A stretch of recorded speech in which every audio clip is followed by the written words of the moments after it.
Kilala natin si Andres Bonifacio bilang Supremo, pinuno ng Katipunan at ama ng himagsikan.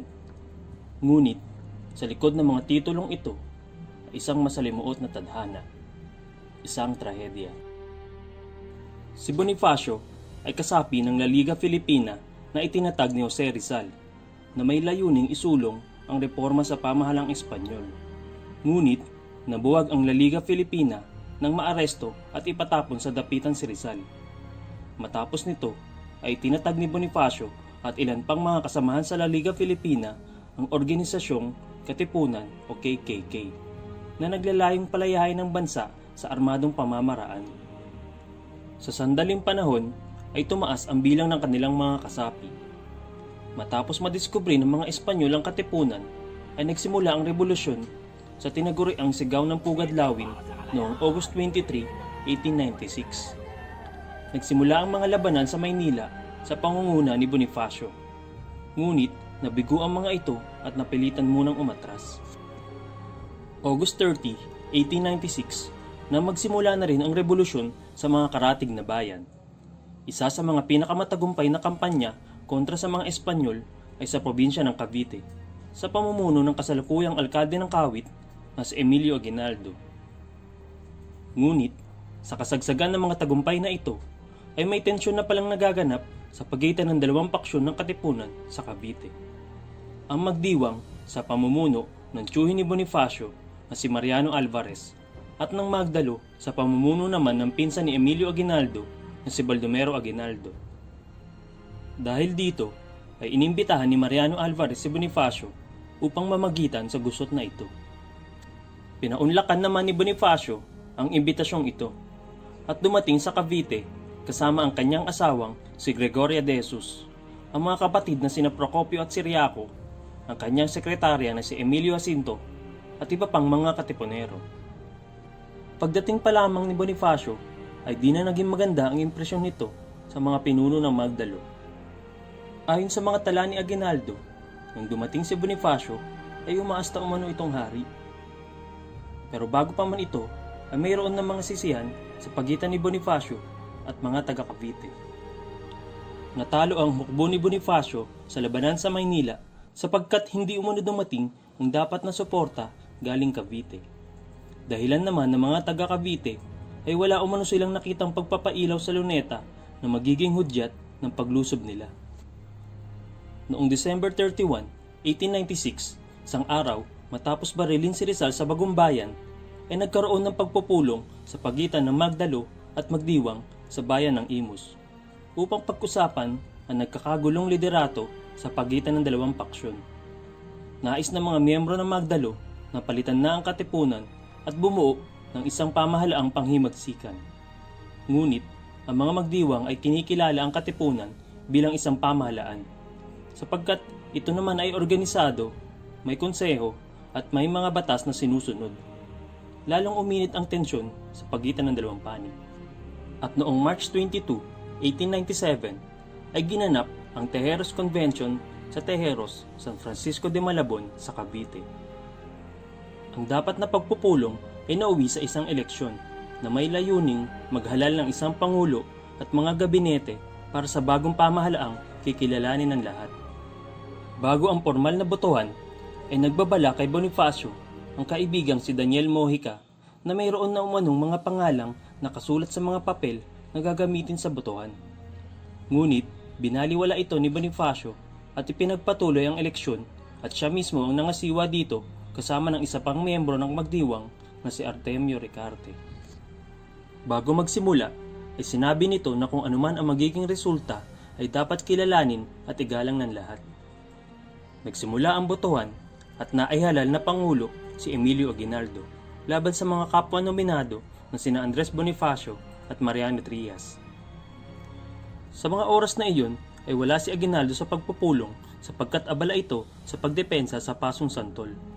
Iminungkahi naman ni Severino de las Alas na gawin na lang pangalawang pangulo si Andres Bonifacio. Ngunit hindi sumang-ayon ang karamihan at nagpatuloy ang botohan. Naihalal na pangalawang pangulo si Mariano Trias, Kapitan General si Artemio Ricarte at Direktor ng Digmaan si Emiliano de Dios. Sa pinakamababang posisyon na direktor ng interior naman naihalal si Andres Bonifacio. Ngunit ang isa sa mga miyembro ng Magdalo na si Daniel Terona ay di sumang-ayon dito at sinabing hindi ito nababagay kay Bonifacio sapagkat hindi ito isang abogado at mababa ang pinag-aralan. Iminungkahi niya ang isang abogado na si Jose del Rosario. Dito ay nainsulto si Bonifacio. Sa galit nito ay bumunot ito ng baril at tinutukan si Terona. Agad namang itong naawat ng kasamahang si Ricarte. At bilang tagapangasiwa ng halalan ay dineklara ni Bonifacio na walang bisa ang naganap na halalan at saka umalis. Ipinagpatuloy naman ito ng mga naiwan at kinabukasan ay sumumpa si Aguinaldo bilang pangulo. Ngunit ang tanong, bakit nga ba natalo si Bonifacio sa pagkapangulo? Maliban sa alegasyon ng dayaan, ay marami pa umanong mga naging dahilan kung bakit natalo si Bonifacio. Una ay ang regionalismo o regionalism sa Ingles. Bagamat mas marami ang dumalong kasapi na magdiwang sa Tejeros, karamihan pa rin sa kanila ay mga taga Cavite. Kung kaya, ang nais nilang mamuno ay isa ring Caviteño. May mga kumakalat ding bulong-bulungan na di daw maayos ang pangangasiwa ni Bonifacio sa pera ng katipunan. Wala ring mga naipanalong labanan si Bonifacio sa Maynila, samantalang naipanalo naman ni Aguinaldo ang kanyang mga laban sa Cavite. Kaya nawawalan na umano ng tiwala ang iba sa pagiging pinuno ni Bonifacio. Nang makabalik sa tinutuluyan niya sa naik, ay inilabas ni Bonifacio at ng mga natitira niyang mga general ang Acta de Tejeros. Isang kasulatang nagpapawalang bisa sa naganap na eleksyon dahil mayroon umanong dayaan na naganap dito. Inilabas din niya ang sunduang militar sa naik o Naik Military Agreement na magpapatibay na si Bonifacio pa rin ang kikilalaning pangulo ng pamahalaang panghimagsikan. Samantala, ang isa sa mga sundalo ni Aguinaldo na si Lazaro Macapagal na binihag ng grupo ni Bonifacio ay nakatakas at agad na ipinaalam ang mga pangyayaring ito kay Aguinaldo. Agad itong pinuntahan ni Aguinaldo, ngunit sa pinto pa lamang ay pinigilan na ito ng mga gwardya ni Bonifacio pero pinilit pa rin ito na makaakyat sa silid ng pagpupulong.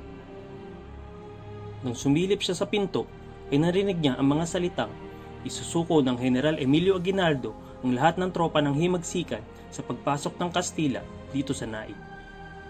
Nakita siya ni Procopio at agad itinulak ang pinto. Dito ay nagkaroon ng maliit na komprontasyon sa pagitan ni Bonifacio at Aguinaldo. Matapos ang gabing iyon, ay pinatawag ni Aguinaldo ang mga general na sina Pio del Pilar at Mariano Noriel, na kabilang sa mga lumagda sa Acta de Tejeros. Humingi naman ng paumanhin ang dalawa at sumapi muli kay Aguinaldo kasama ang iba pang general. Nanatili naman si Bonifacio sa Indang kasama ang kanyang mga taga-suporta. Balak na sanang umalis ni Bonifacio ng Cavite. Ngunit, hinihintay nito ang sagot na telegrama mula kay Emilio Jacinto sa norte para sa susunod nilang opensiba laban sa mga Espanyol. Sa kasamaang palad, ay hindi pala nakarating ang kanyang telegrama kaya napilitan itong manatili muna sa Indang habang naghihintay sa wala. Ang hindi alam ng Supremo ay magiging importante ang mga sandaling ito sa kanyang magiging tadhana. Nakatanggap ng mga reklamo si Aguinaldo na nagnakaw umano ito ng mga kalabaw at iba pang hayop at iniutos ang pagpapasunog sa mga kabahayan at pati na rin ang mga simbahan sa Indang matapos umunong tanggihan ng mga tao doon ang paghingi ng grupo ni Bonifacio ng mga pagkain. Dahil dito ay iniutos ni Aguinaldo ang pag-aresto kay Bonifacio sa pangunguna nila Agapito Bonson at Jose Paua. Nang matagpuan nila Bonson ang kuta ni Bonifacio, ay tinanggap pa umano nito ang mga bisita ng malugod. Ngunit, sa di inaasahan, ay nagkaroon ng palitan ng putok sa magkabilang panig. Agad namatay ang kapatid ni Andres na si Ciriaco. Sugatan naman ang kapatid na si Procopio matapos hampasin ng baril sa kanyang muka. Sugatan din si Andres matapos mabaril sa balikat at masaksak sa bandang leeg. May mga balita pa na pinagtangka ang gahasain ni Bonson ang asawa ni Andres na si Gregoria. Sugatan man ay inaresto ang mga ito at saka ikinulong sa naik. Dinala ang magkapatid sa Maragondon upang doon litisin ng Consejo de Guerra. Sabi ng ibang historiador ay hindi umano makatarungan ang paglilitis na ito laban kina Bonifacio ang Konseho de Guerra ay binubuo ng mga tauhan ni Aguinaldo. Pati ang iniatas na abogado sa kanya ay hindi siya masyadong ipinagtanggol. Di rin pinayagan si Bonifacio na makaharap ang mga tumistigo laban sa kanya. At sa salang pagtataksil sa pamahalaan, ang tinaguriang ama ng himagsikan at kanyang kapatid ay nahatulan ng parusang kamatayan. Nais naman ni Aguinaldo na ipatapon na lamang sa malayong lugar si Bonifacio. Ngunit dahil sa udyok ng mga dati ring kakampi ni Bonifacio na sina Pio del Pilar at Mariano Noriel ay itunuloy pa rin ang parusang kamatayan. Ayon sa kanila, magiging hadlang umano si Bonifacio sa pagtatagumpay ng revolusyon. May 10, 1897, nang iutos kay Lazaro Macapagal na dalhin ang magkapatid sa mga kabundukan ng Maragondon. Iniabot sa kanya ang isang sulat na maaari niya lamang buksan at basahin pagdating sa kanilang destinasyon. Sa paanan pa lamang ng bundok ay hiniling na ni Andres na basahin na ni Macapagal kung ano man ang nasa loob ng sulat. Noon ay nakasakay pa sa duyan si Andres dahil sa mga sugat na natamo. Binuksan ni Macapagal ang sulat at doon ay nakalagay ang parusang kamatayan sa magkapatid na Bonifacio. Magkakaiba ang mga naitalang bersyon kung paano pinatay ang magkapatid. Sa katunayan, dalawa ang naging testimonya ni Macapagal. Una, matapos basahin ang sulat, naiyak pa umano ang magkapatid at dahil sa awa ay napatalikod pa si Macapagal sa mga ito bago barilin ng kanyang mga kasamahan. Sa ikalawa niyang bersyon, matapos basahin ang sulat ay napatalon si Procopio at sinambit ang mga salitang, "Naku, kuyang." Napaluhod naman si Andres kay Macapagal at sinabing, "Kapatid, patawarin mo ako." Sumagot naman si Macapagal, "Wala akong magagawa." Unang binaril si Procopio at pagkatapos ay tumakbo si Andres. Hinabol nila ito hanggang makarating sa ilog at dito pinagbabaril. Ayon naman sa tala ng dating katipunerong si Guillermo Masangkay, matapos niya makausap ang ilang kasamahan ni Macapagal, una umanong binaril si Procopio at ang walang kalaban-labang si Andres ay pinagtataga upang hindi masayang ang kanilang mga bala. Matapos nito ay inilibing nila ang mga katawan gamit ang kanilang mga bayoneta. At sa edad na 33 ay nagtapos ang maikling buhay ng tinaguriang ama ng himagsikan sa kamay ng mga kapwa niya Pilipino. Isang pangyayaring itinuturing nating isa sa pinakamadilim na yugto ng ating kasaysayan.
Ika-1 ng Nobyembre sa taong 1897, itinatag ang kauna-unahang republika sa Pilipinas. Ito ay ang Republika ng Biak na Bato. Nilagdaan ni Emilio Aguinaldo at iba pang revolusyonaryo ang Konstitusyon Provisional de República de Filipina na isinulat sa kabundukan ng Biak na Bato sa San Miguel sa lalawigan ng Bulacan.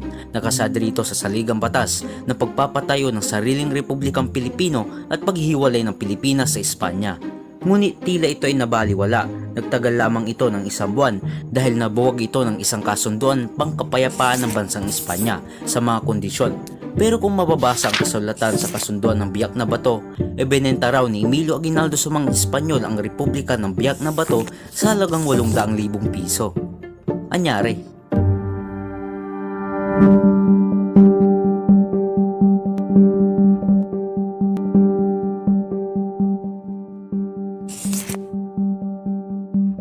Ang Republika ng Biak na Bato ay opisyal na tinutukoy ng saligang batas bilang ang kauna-unahang republikang naitatag sa Pilipinas na manghihimagsik na si Emilio Aguinaldo at ang kanyang mga kapo-kasapi sa Katipunan. Ang Republika ng Biak na Bato ay hindi kilalang nag-aalsa na umiral noong panahon ng Spanish East Indies. Nangyari ito matapos ang halalan sa konbensyon sa Tejeros na ginanap sa General Trias, Cavite noong ika-22 ng Marso sa taong 1897, kung kailan sunod-sunod ang pagkatalo ng hukbo ni Aguinaldo sa Cavite laban sa mga Kastila. Dahil rito, kinailangan nilang umatras papuntang Talisay, Batangas at naglakbay papuntang Hilaga kung saan nagpubli sila sa kabundukan ng San Miguel sa Bulacan.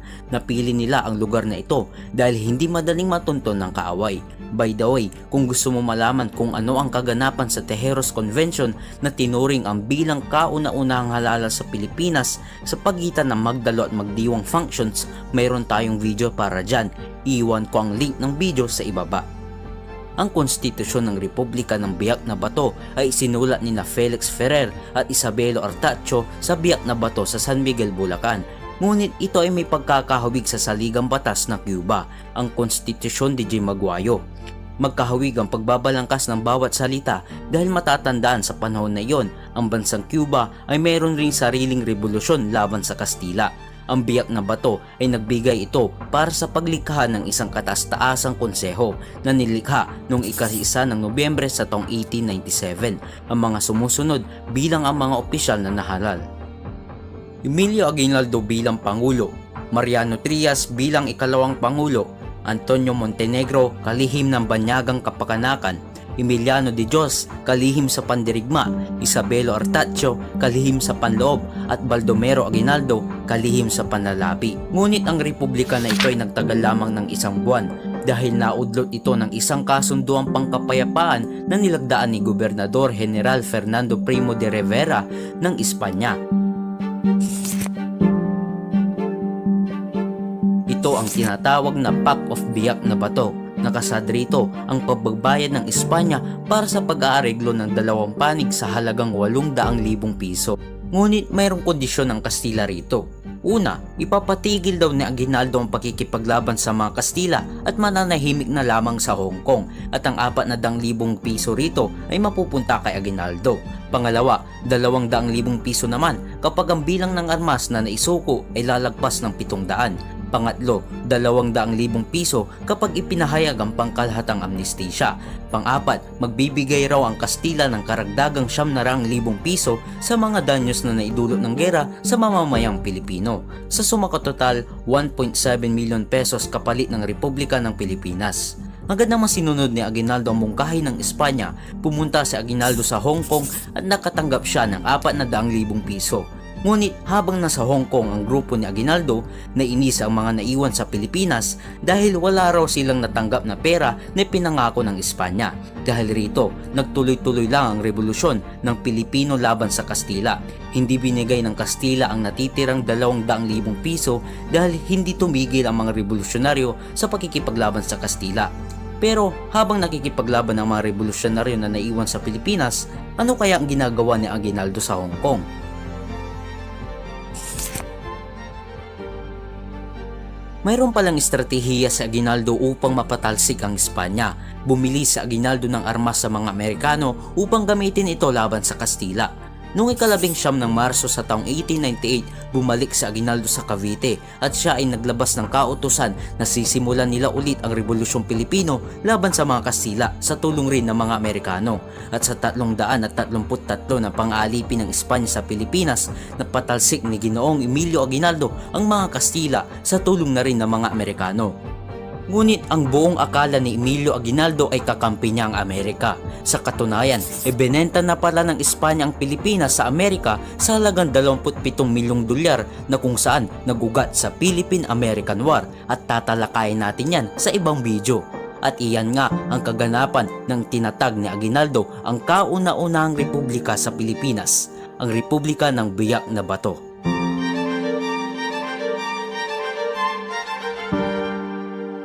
Ang buong akala ni Ginoong Emilio Aguinaldo ay kakampi niya ang Estados Unidos, pero ang katotohanan niyan, ibinenta na pala ng kaharian ng Espanya ang Pilipinas sa mga Amerikano sa halagang 20 milyong dolyar at karagdagang 7 milyong dolyar para sa korporasyon ng Katoliko. At dito na nagugat ang Philippine-American War. Dito nagtatapos ang ating kwento. Ito ang kaunting pahapyaw sa ating mga susunod na video.